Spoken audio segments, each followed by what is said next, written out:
ഐക്യകേരളം രൂപപ്പെട്ടതിനു ശേഷമുള്ള 16ാം നിയമസഭാ തെരഞ്ഞെടുപ്പിലേക്ക് നാട് കടക്കുമ്പോൾ ചുവപ്പുകോട്ടയായ പയ്യന്നൂരിൽ തന്റെ കരുത്ത് ഒരിക്കൽ കൂടി തെളിയിക്കാനാണ് ടി.ഐ. മധുസൂദനൻ ഒരുങ്ങുന്നത്.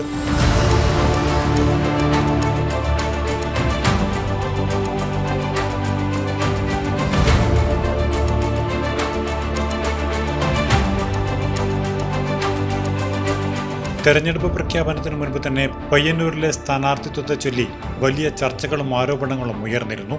എന്നാൽ വിവാദങ്ങളെയെല്ലാം കാറ്റിൽ പറത്തിക്കൊണ്ട് ടി.ഐ. മധുസൂദനനെ തന്നെ വീണ്ടും രംഗത്തിറക്കാൻ CPIM തീരുമാനിച്ചത് രാഷ്ട്രീയ കേന്ദ്രങ്ങളിൽ വലിയ ശ്രദ്ധ നേടിയിട്ടുണ്ട്.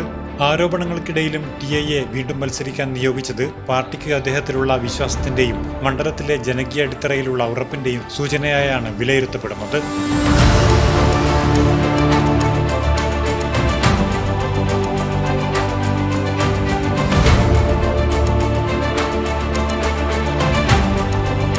നിലവിൽ CPIM ജില്ലാ സെക്രട്ടേറിയറ്റ് അംഗമായ ടി.ഐ. മധുസൂദനൻ താഴെത്തട്ട് മുതൽ പടിപടിയായി ഉയർന്നു വന്ന നേതാവാണ്. വലിയ പാരമ്പര്യമുള്ള മണ്ണാണ് പയ്യന്നൂരിൻ്റെ.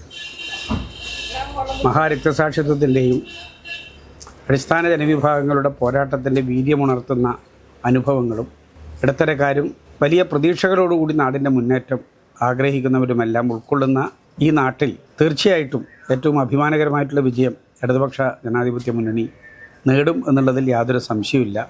ആത്മവിശ്വാസത്തിലാണ് ഞങ്ങൾ ഈ പോരാട്ടക്കളത്തിൽ ഇറങ്ങുന്നത്. കഴിഞ്ഞ നിയമസഭാ തെരഞ്ഞെടുപ്പിൽ റെക്കോർഡ് ഭൂരിപക്ഷത്തോടെയാണ് മധുസൂദനൻ പയ്യന്നൂരിൽ നിന്ന് നിയമസഭയിലെത്തിയത്. ലഭിച്ച വോട്ടുകൾ 93,695, ഭൂരിപക്ഷം 49,780. ഈ വലിയ ഭൂരിപക്ഷം നിലനിർത്തുക എന്നതിലുപരി രാഷ്ട്രീയ വിവാദങ്ങൾ വോട്ടായി മാറില്ലെന്ന് തെളിയിക്കുക എന്ന വെല്ലുവിളിയാണ് ഇത്തവണ അദ്ദേഹത്തിന് മുന്നിലുള്ളത്. ഇടതുകോട്ടയിൽ വീണ്ടും ചെങ്കൊടി പാറിക്കാൻ മധുസൂദനൻ ഇറങ്ങുമ്പോൾ മണ്ഡലം വ്യത്യസ്തമായ വലിയൊരു പോരാട്ടത്തിനാണ് സാക്ഷ്യം വഹിക്കാൻ പോകുന്നത്. News desk, network news.